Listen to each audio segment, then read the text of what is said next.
Hi there and welcome to our GTV preview show for the race meeting at Hollywoodbets Scottsville on Sunday the 29th of June.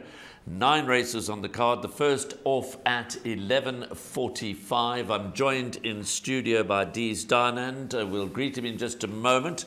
But let's have a look at the first race, the maiden juvenile plate over 1100 metres. It's the Race Coast Bright Future for South African horse racing maiden juvenile plate over 1100 metres, where first timers could hold the key. So before we go any further, let's have a look at a rerun of number 11, Perfume Power, on the 16th of June.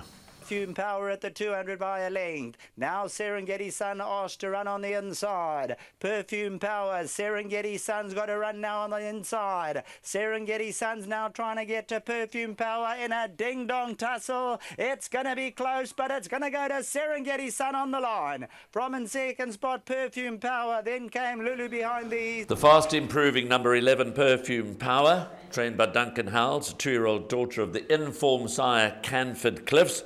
Good second behind Serengeti Sun, who was winning on debut and was widely expected to do so. Let's welcome Dees Darnand. Dees, the first race off at 11:45, 9 races on the card. Before we get into each race, your overall impression of the card? Yeah, it looks like an exotic card, Graham. There are some races where, certain horses will jump off the page, but I think the exotics are the way to go, whether you replace Accumulator or pick 6 Punter. I trust that the racing fans are well, and we bring up the field, Graham. Let's have a look at some betting. I think that'll be a nice guide, because there is a first-timer in this field called Princess of Gaul from the Dean Cannemeyer stable. That's been backed anti-post 16-10 into 13-10. And we saw the half-brother win on Friday, and Rebecca at Fairview called King Dundee. He's a lovely horse. He's now a 6-time winner. So the betting market tells a story there, Graham. And then after the scratching of number 5, Flying South, I think this horse, number 11, Perfume Power, that's priced up at 2-1, does jump off the page when it comes to the exposed form. And number 13, Light of Gabriel, is at 6-1. And I will tell you that there's some outside money here, Graham, for number 10 from 66-1 into 40-1. Yeah, Perfume Power, you mentioned, was expected to run well last time out. And you said that, Serengeti Sun won a good race. Yeah, that horse Serengeti Sun was very strongly fancied from Garrett van Zyl. That was the day he had 6 winners. Samanga Kumala had 5. This was, I think, their second winner. I worked on the day. It was in race number 2. They fancied this horse very strongly. Just managed to show a lot of heart to hold off the challenge from 11, Perfume Power. But I think J.C. Porter's got a nice feel for this horse now.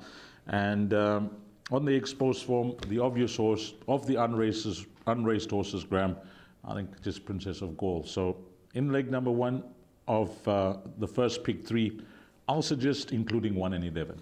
Yeah, look, and the encouraging thing, Dees, when Perfume Power ran second to Serengeti Sun, the rest were absolutely nowhere. The top 2 left, the rest trailing in their wake. I think it's worth delving into number 1, Princess of Gaul's pedigree a little further. You've mentioned King Dundee, but just to remind everybody that the Dam Miss Marmalade is a half-sister to Halfway to Heaven. The Dam of Rainbow Bridge, Hawam, etc., etc. So not only King Dundee flying the flag in a big way, but that family is incredible. So if number 1, Princess of Gaul, was to win on debut, that would be absolutely no surprise. Princess of Gaul jumps out of gate 1.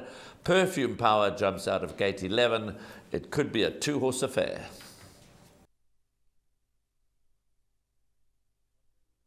Well, the exotics will begin in race number 2. It is the start of the bipod. You need to get on the tote by 12:20. 1100 meters is the distance. It's a maiden plate, and this is how it looks when it comes to betting, racing fans. And remember that this is all recorded 24 hours prior to the running of the race meeting, so there could be lots of changes when it comes to the betting, anti-post betting market, that is. Number 4, Broadway Breeze, is at 3-1.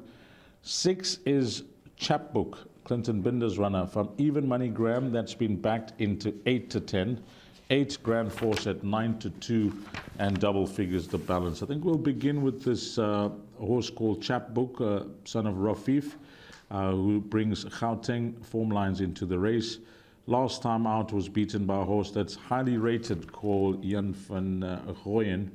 think Jan van Gooyen ran second next time out to Sean Terry's runner, got beaten and was strongly fancied, horse called Shadow Facts. But nevertheless, I think those Gauteng form lines, Graham may have found the right race for this horse here in KZN. But I got a lot of respect for Paul Lafferty's runner. With the blinkers, I liked what I saw last time out. If there is going to be a danger to Chapbook, is going to be number 4. My suggestion is 6 and 4 in the bipod, Graham. And for trifectas and quartets, I'll include numbers 8 and 10. So there we go. I think you're right. I think that the Highveld form might well be too strong here. Number 6, Chapbook. He should know what it's all about now. He's had the 2 starts, the 2-year-old son of Rafif. As you say, Jan van Gooyen was beaten in the next start. The Cox horse. But a very nice horse, but I can tell you Shadow Fax is very highly regarded as well. So no disgrace for Jan van Gooyen to get beaten by Shadow Fax. He had only had the 2 starts. He never knew what it was about first up. But clearly number 4, Boardwalk Breeze, is a threat. To a less extent, perhaps number 8, Grand Force, and number 10, Bomber Stream. You've mentioned them both.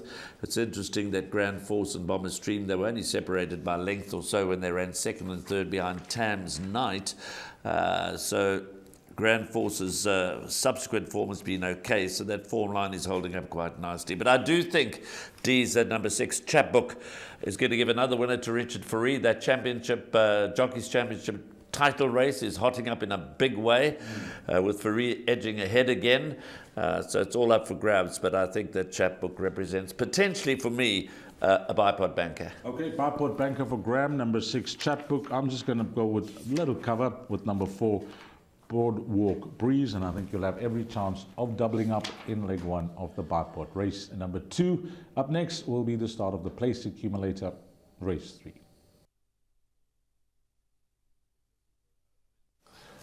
Welcome back. Race 3 on the card is the Gallop Form Class 3 handicap over 1,200 metres. It's the first leg of the place accumulator, due for 12.55.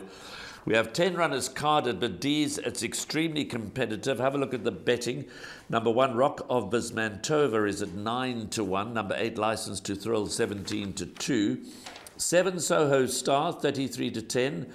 8, Black Egret is at 3 to 1. 9, Vion's Web, who's on a 3-time, is at 9 to 2. And it's interesting that both numbers 3, Quandary, and 10, Don Carrari, are double-figure odds, because I think they can't be lightly dismissed here in what I think is a pretty trappy event.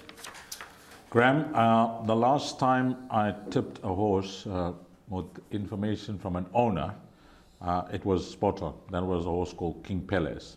And I was on the golf course with Ravi Padiachi. Well, this time I was at the KZN Breeders' Golf Day on Thursday, and I had the pleasure of being invited by prominent owner Colin Naidu. I actually sat in that cart with him, and when it came to this race, we had a long discussion because he's got a share in number 7, Soho Star. The stable are very confident here, and he said you can pass this information on to the racing fans. So they like horse number 7, Soho Star, very, very strongly. And I can see why, because if you just go on a straight line of form between Soho Star and Vion's Web on that last start, he is 4 kgs better off.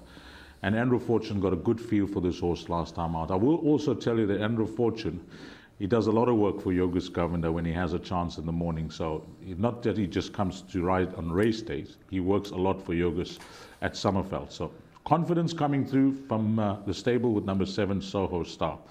But I can't discount the chances of number 9, Vion's Web, who's aiming to be unbeaten over the course and distance, trying to make it 4 from 4. And he may just be under the radar when it comes to his rating, because his last win he won very well. So in the PA, my suggestion is 7 and 9. But, you know, trifectas and quartets, this horse, Isi Vavane. Graham, we were on the bus. You were in a separate bus last time out. We went to 2 buses, Hollywoodbets Scottsville. I told the guys on my bus that if you're looking to get out of it in the last, you back 1 horse.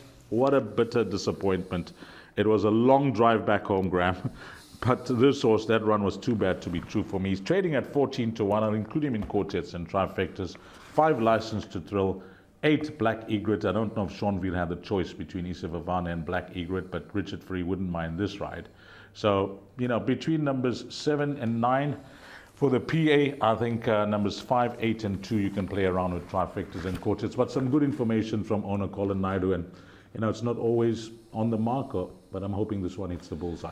Every chance of being of hitting the bullseye. You talked about course and distance form. Well, 7 Soho Stars had just 6 runs over the track and trip for 2 wins and 3 seconds. And yes, while Vian's Webb is unbeaten 3 from 3, both of them are obviously very much at home at Hollywoodbets Scottsville. 7 Soho Star, 9 Vian's Webb. Soho Star's only had 3 starts this calendar year, and he's had a win in 2 seconds. So every right for them to be confident. Vian's Webb at 9-2 looks quite attractive. Soho Star shorter in the market at 33-10. The favourite, interestingly enough, is Clinton Binder's runner, Black Egret. That all could change, of course, as we get closer to race time. But Black Egret hasn't won for 634 days. So it's a trappy affair, but as you've heard from Dees, a lot of confidence for number 7 Soho Star. Clearly number 9 Vian's Webb is in the form of his life, and it may pay dividends to play around those two. Well, we're on to the big one, the Pick 6. And this one is worth a go, racing fans. Just looking at the races 4 through to 9, highly competitive. I think that percentage will be the play, and you know that you can play a percentage on the tote. 1,200 meters, C stakes, we got a rerun for you. Followed further back by Smorgasbord, Jet Legacy as they come down, 250 metres to go.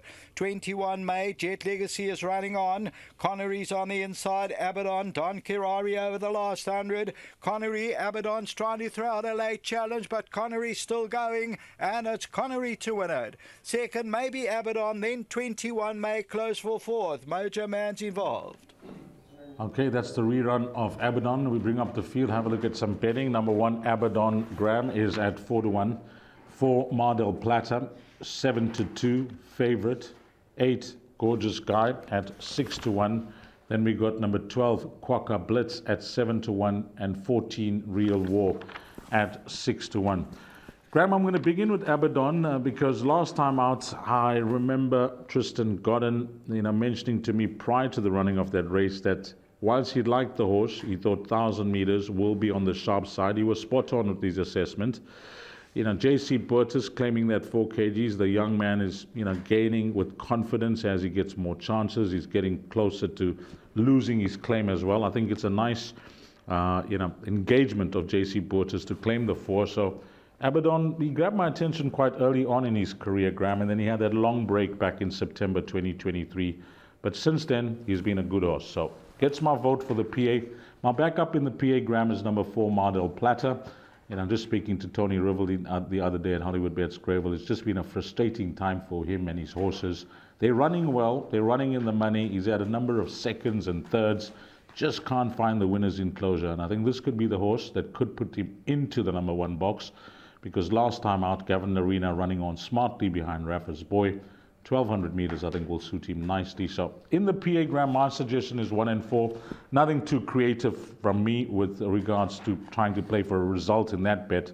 But then if you have to ask me about the Pick 6, I'll give you some numbers. 8, 12, and 14. Those could be the horses that you're possibly going to find. I'll be including. I think the joker of the pack is Gorgeous Guy, because if you just look at his form line, Mardel Plata, Abaddon, Real War, Quokka Blitz, all in this race, and a certain Soho Star that's strongly fancied in race number 3. So it looks like a nice quartet to catch, but I'm fairly confident 1 and 4 for the PA, Graham. 1 and 4 for the PA, that could be enough. I think it is a very competitive race. Number of horses carrying 64, but obviously Jacques J.C. Burtis takes 4 kilograms off number 1 Abaddon. Mardel Plata's got 64 to shoulder. Real War's got 64 to shoulder. He's very much at his best over this track and trip, and despite the fact that he's drawn on the grandstand side, must have a big chance, number 14 Real War. You've mentioned Gorgeous Guy, but I'm quite strongly in the camp of number 4 Mardel Plata. I think this race sets up very nicely for him. In his penultimate start, he was 4th under 2 lengths behind Vian's Webb. As you say, it's been a bit of a frustrating time for Tony Riverland. Gavin Larena will be looking for every single winner that he can muster.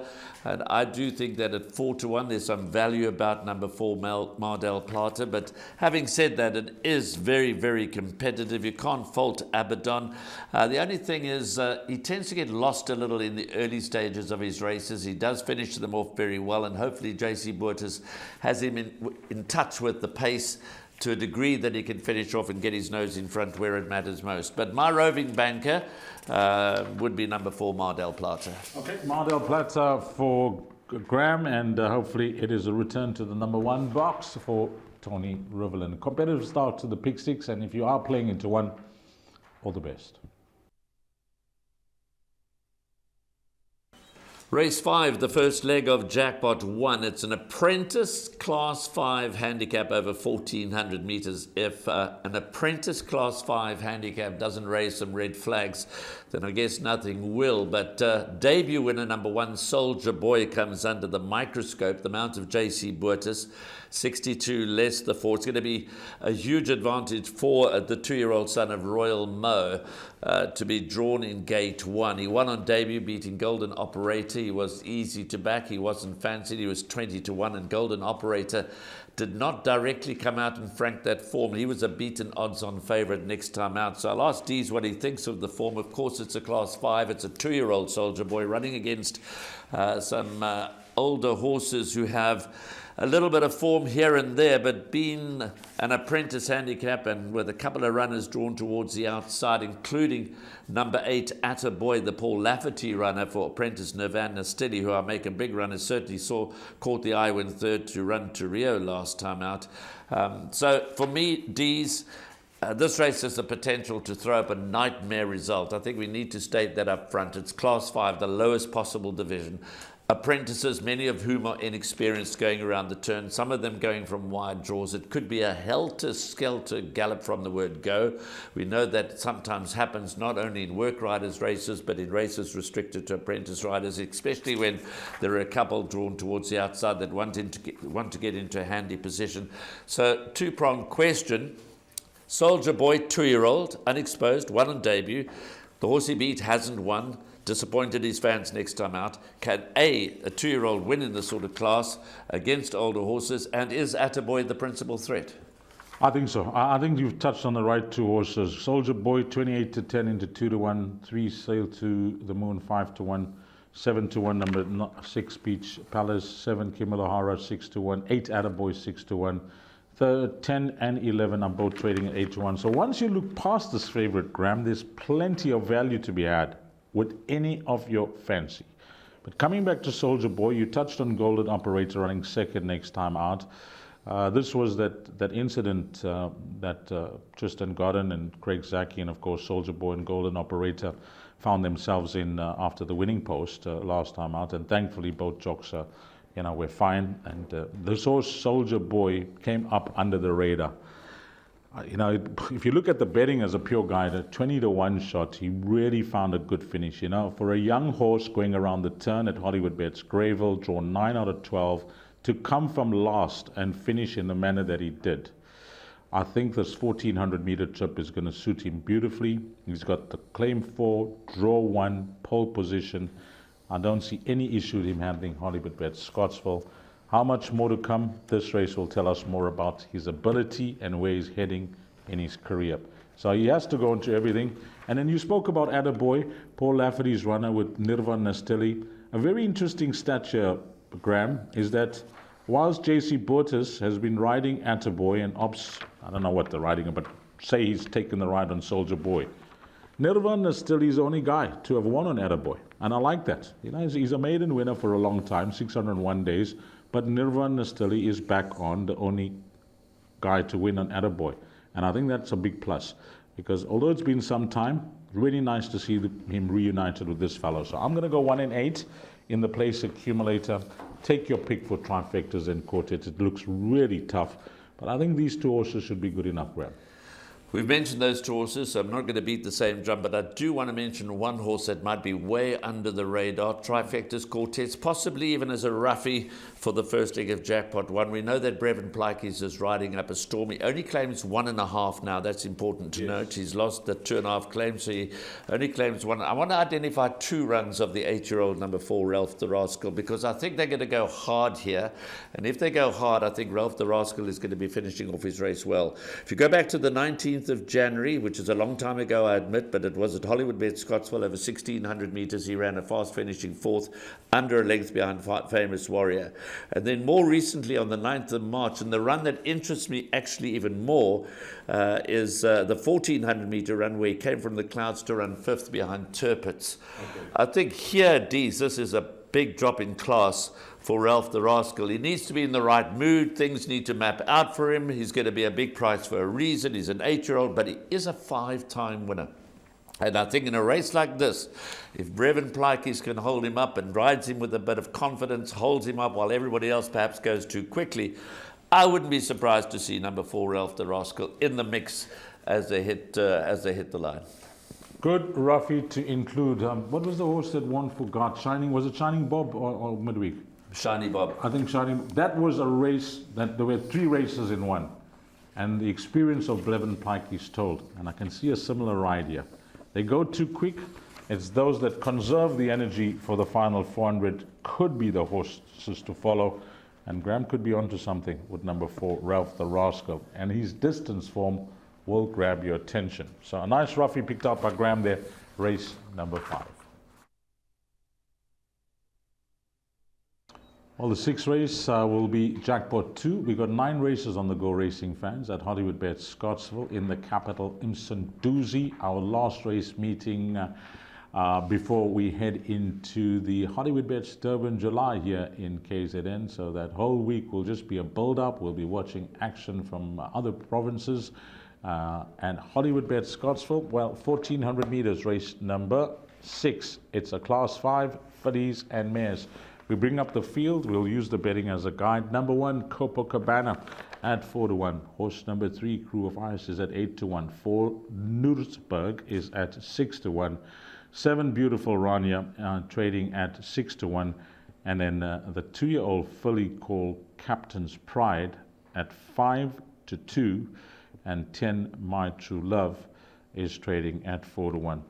I'm going to be strong with Dennis Bosch possibly having the answer to the outcome of this race, Graham, because having a word with Serena Moodley after Copacabana race last time out, he said that everything went wrong for him as they turned into the straight.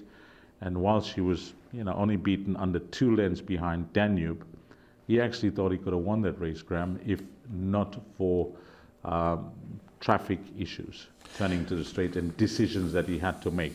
So she's yet to win on the turf, which is a slight concern of mine, but I don't see issue with that, the fact that she's drawn 1. So if you're going to judge on the last start, my suggestion is don't. She is fairly decent when her mind's on racing, and off late she seems to be in a good mood. Number 1, Copacabana. Number 7, Beautiful Rania, on the other hand, the stable companion. She continues to get help from the handicapper. She's now off a low 66 gram. And her better form seems to be over 1,400 meters. She's not the most reliable, that has to be said. But she could be in the right race. But I'm going to go advantage with the stable companion with the draw against number 7. And I'm going to include both horses in the PA, 1 and 7. But my suggestion for the pick 6 and the jackpot, Graham, in this race is the field.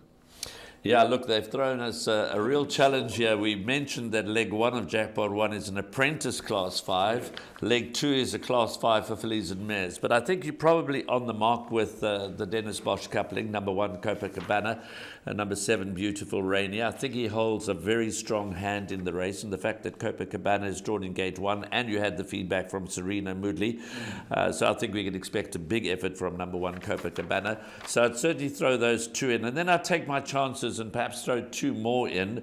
I do think that Nuremberg will possibly go a lot better here than she has done on the poly track, and you ignore the Richard Fareed, Justin Snaith team at your peril. She's not got great form, but perhaps she'll be better suited, this 3-year-old daughter of Vercingetorix, to the turf track at Hollywoodbets Scottsville. She's got a neat draw. She'll have every chance of showing that she's at least competitive in Class 5 company. And then a horse that I'm think is going to run a big race is Sean Veal's Mount for Baron Corbo, number 2, Nelly Melba. The last 2 runs have shown me that she's perhaps coming back to some kind of form. She's won on the turf, she's won on the poly track, she's a 2-time winner. She's also not going to reach any great heights. But I know that she's been underperforming early in her career. Brian and Owen thought that she could win a couple of races for them. She's a bit temperamental, is number 2, Nelly Melba. I actually purchased her as a yearling for Brian. She's quite a nice type. She's got a nice pedigree. I think the race sets up quite nicely for her from gate number 2. So I think Nelly Melba can get into trifectas and quartets. But Dennis Bosch holds a strong hand here. I think either of his 2 can win. Noordsburg jumps out the page at me as possibly the biggest threat to the Dennis Bosch dominance in this race. Yeah, I hear you about Noordsburg and the poly, but I don't know. I know it's different surfaces. She didn't win in the poly in Gqeberha and at Fairview, but maybe, just maybe Graham's right. Maybe a change of surface. She's had 2 runs in KZN on the poly here, and maybe Justin Snake thought, she won at Fairview on the poly. Let's try her here in KZN, but she hasn't shaped. So Graham could be, on the mark that maybe a change of surface could see her return to some type of form. But Dennis Bosch, can you open the door for us with your 2 runners? We're giving you 2 keys this time round, and one of them is a skeleton. Welcome back. Race 7, the first leg of the final pick 3 is the Class 3 fillies and mares over 1,600 metres. The race due off at 3:15. We've got a field of 8 runners. Doesn't necessarily make it any easier, the fact that there are only 8 runners. But before we go any further, we've got a rerun. Ice Rain, her victory on the 28th of May.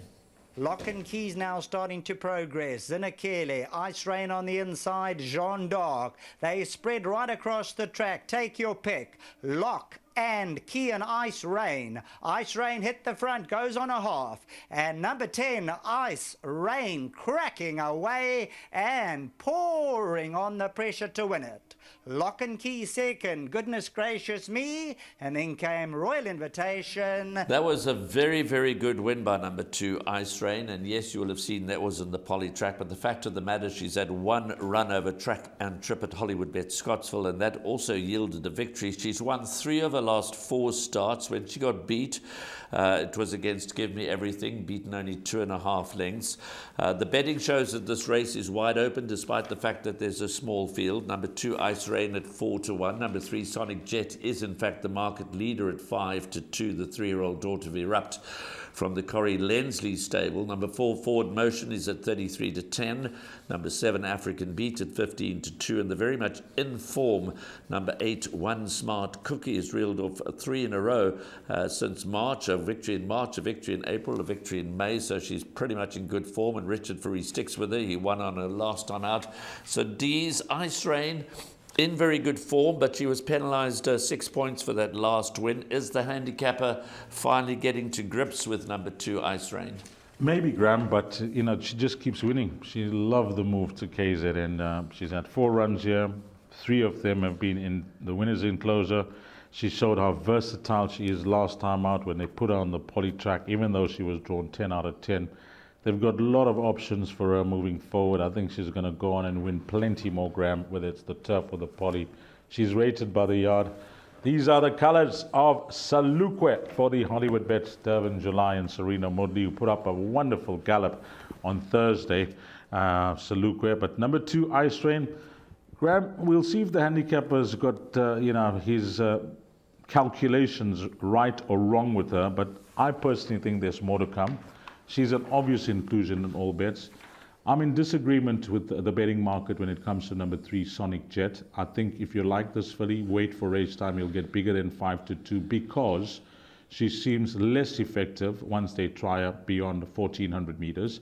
Not that she doesn't stay, but I know last time out looked a nice race for her.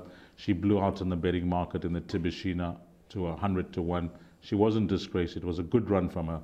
But against this type of field, many will say it's a drop in class, D's. Why aren't you following up? Well, for me, it's only the distance. 4 Forward Motion.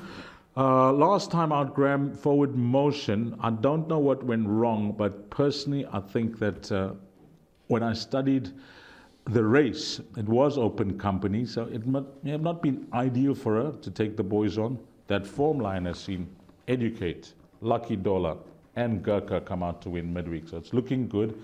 She's got a postage stamp, 48.5. And then One Smart Cookie, unbelievably, got up to win last time out with all the antiques, the saddle slipping 1,600 meters. What a ride from Richard Free. One of the rides on the day at Hollywoodbets Scottsville's big race meeting. So the distance is no issue now. I had question marks over that, but a great ride from Richard. So in the PA, I'm going 2 and 4. Why did I say 1? I hope that's not an omen. 2 and 4 for the PA Gram. For the pick 6, just 3 runners. 2, 4, and 8. I'm willing to leave out the favorite at this stage.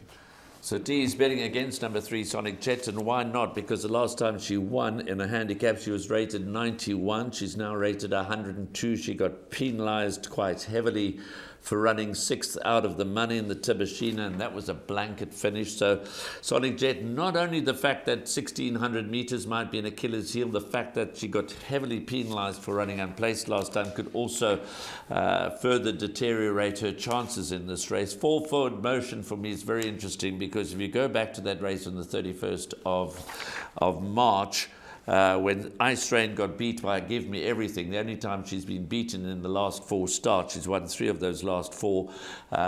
Forward Motion was actually ahead of Ice Rain in that event and is now 3 kilograms better off, D. So for me, wherever number 2 Ice Rain runs, number 4 Forward Motion has got to be actually ahead of her on the evidence of that run, and then you mentioned the strength of that last 4 runs. So for me, it all points to number 4 Forward Motion. Hopefully JC Buertes, carrying just 48.5, gets the best out of the 3-year-old daughter of Path Falk, and hopefully Paul Lafferty's runner can end up in the winner's enclosure, because for me, everything points to her. Okay, Forward Motion, the horse for Graham with that postage stamp, weight turnaround. And Graham brought up a very salient point when it comes to Sonic Jet, because all you need to do is assess the rating against the ideal distance for the horse. So it's a 102 over 1,400 meters and yet to perform well over 1,600. You be the judge. Race number 8 is a class 4 fillies and mares, 1,600 meters. If you like the double, it's the last double on the card. Bring up the field and have a look at some betting here. But before we get to that, we got a rerun of a horse that I think represents all the value in this field. Vicosa, and then comes African Dusk, chilling the airs on the extreme right-hand side. Bombers in the sky past the 200-meter marker. On the outside, Sasha's Dream, Mountains of the Moon on the inside. Chilling the air starts to run on with Villa Vicosa over the last 100. Chilling the air's coming strongly now with Villa Vicosa, and Chilling the Air takes it up to win it. Villa Vicosa, Bomber Sky, and Mountains of the Moon ran forward. Yeah, fair run on the inside of the track. Middle to outside is where most of the action was, but I like that run, and the betting is like so. Number 1, Rugger Lover, 5-1. 3, The Mightiest, Waiho Mawing is in town. That is at 6-1. There is some support for number 6, Mountains of the Moon, the rerun that we just saw, 7-1 into 6-1. A horse number 8 and 9, 8 and 9, both trading at 3-1. And then it's double figures, the balance. This is my value play for the day, Graham. Number 6, Mountains of the Moon, who is very low in confidence when it comes to the big W, 630 days. But, you know, the obvious thing is the rating dropped to a low 70. Open company last time out. That was against the boys. Chill in the Air won a good race. But look at the jockey arrangement here. Serena hasn't sat on the Zorse for a long time. So Robbie Hill has decided, let's try with the only jockey to have got it right on my filly, and he's won both times. So I think he could be jumping on at the right time on the Source Graham, considering that she got further help from the handicapper last time out from a 72 to a 70, and the fact that she's back against her own sex. So this is the runner that I like as an each-way play. For the place accumulator, however, I've included one runner as a backup, and that's number 8, Rani Tarabai. So that's Samanga Kumalo and Gary van Zyl. So 6 and 8 for me in the PA, but my value play for the day, Graham, from all 9 races at around 7-1, number 6, Mountains of the Moon, that's been back now into 6-1. So Mountains of the Moon and Ronnie Tarabai. Well, who wants to bet against the Simunga Kamala Gareth Van Sale team at Hollywoodbets Scottsville right now? But I'm going to do that. I've got two other runners that interest me. One Rugger Lover, blinkers come off, drawn in pole position, steps up to 1,600 meters for the first time in his career. That's my concern. And it might be a concern or it might be a revelation. Sure. Not been running badly. Seldom gets beat too far. Should get the run of the race from the inside gate. Richard Fareed's a significant booking. Interestingly, Richard rode him on the 10th of May. Rode her on the 10th of May when fifth behind a decent horse over 1,400 meters. And maybe, and I'm guessing here, I'm speculating here, I admit that, maybe Richard at that time said, you know, you can even go a little touch further. And when you do, put me on her and take the blinkers off. And that's the scenario that plays out here. I also want to give number 9 Greenhouse a big mention because Callan Murray and Mike and Matthew de Kock. One Smart Cookie, penultimate run. We know that One Smart Cookie has been in the form of a life. Wasn't disgraced behind Plum Pudding. So I can see number 9 Greenhouse getting into the action. So if you're trying to narrow this leg down, Deezer's two runners, number 6 Mountains of the Moon and number 8 Ronnie Tarabai, they probably set the standard.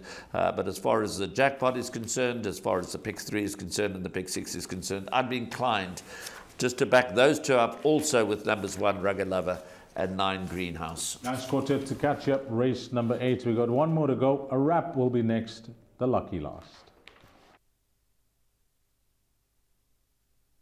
Ninth and final race goes off at 16:20. It's a Hollywoodbets Bright Future Class 4, 1,600 meters. And as you can expect, a Class 4 handicap, it's very tough, it's very trappy, it's very competitive. But I'm going to nail my colours to the mast here. We've gone wide. It's a trappy race day. There are lots of races where you can go wide. We've got Class 5 handicaps for apprentices and for fillies and mares. And you've got to go narrow somewhere. And I'm happy to do that in the last race. Yes, it's an open race. Yes, they're betting it wide. But D's number 1 Terminator for me, runner-up in its last 3, has got good course and distance form. 3 starts for a win in 2 seconds. Serena and Andre Nel teaming up. He's in very good form. He's cracked pole position. And to be quite honest, while I accept that there's no such thing as a one-horse race in a Class 4 handicap over 1,600 meters, somewhere we've got to sort of tick a box and say that's where I'm going to depend on getting through as far as Jackpot 2 is concerned, as far as getting through the Pick 6 is concerned. I'd rather load up in the first 5 legs, and I'm happy to be running with a banker in the last. Yeah, there are horses that can beat it. French Flame, Run for Cover, White Sea Horse, they all deserve a mention, as does El Rey Vienne, and possibly even Serpentine Fire is a big price because of his draw, but it was a good last run. But from my side, D's, your man Serena better deliver. And it looks like one of his better rides on the day. But what I will tell racing fans out there, if Graham's selected horse in race number 7, Forward Motion has to win, then this will be a good thing. Because look at that form line of the last start. My Boy Lollipop, I did read it out. Al Dante, Lucky Dollar, Gurkha. And then Graham's hoping Forward Motion can add to that. And then Terminator's going to add to that form line as well. So keep an eye on Forward Motion. That wins. This could be a 5-star bet then, Graham. Didn't Mr. Nibbles win in the week? Yes, Mr. Nibbles comes from that form line as well, behind My Boy Lollipop. And in the penultimate start, Mr. Nibbles, Mr. Nibbles beat Terminator beat Mr. Nibbles 2 runs back. Correct. Mr. Nibbles won well. We're talking about the penultimate start now. So we got form lines to follow here with number 1 Terminator. And Graham could be onto something with a way to close things off as a banker. You know, this horse will have the run of the race from draw 1, but there is a front runner in the race that worries me, that will have to be used up from the draw, and that's the Hollywood Racing Silks of number 13, El Rey Vin. Because these horses that have beaten this individual called Hodgepodge, Okavango, and Regulation, they are all decent sorts.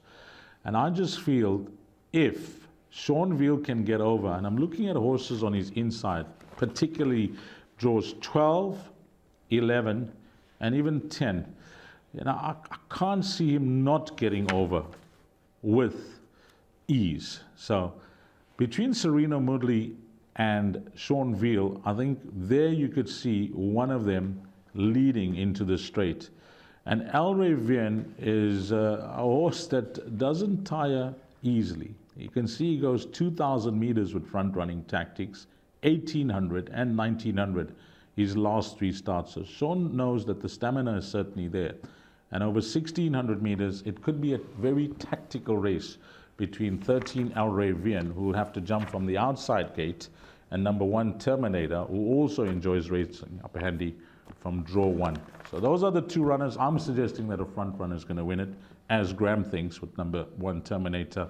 But I just have backup with number 13 El Rey Vian. So those are the 2 runners that I like for the PA and all bets, 1 and 13. If you're playing a quartet, then I'll give you some numbers, 4, 5, 10, and 15 I went for last time out. Dare I leave this one out? Well, I have to. The draw looks impossible considering the horse was drawn 1 last time out. But Graham Hawkins, very strong on number 1 Terminator. My backup is El Rey Vian. And that's a wrap, racing fan. Thanks to Graham Hawkins, thanks to the team at Gallop TV, and from myself, Dees Down, and to you, the valued racing fan. Hopefully it turns out to be a profitable race meeting if you're racing at Hollywoodbets Scottsville on Sunday, because we got no racing for the rest of the week until the main event, the big one, the biggest race on the continent, the Hollywoodbets Durban July. Until we meet again, you take care. Salani Gashlik.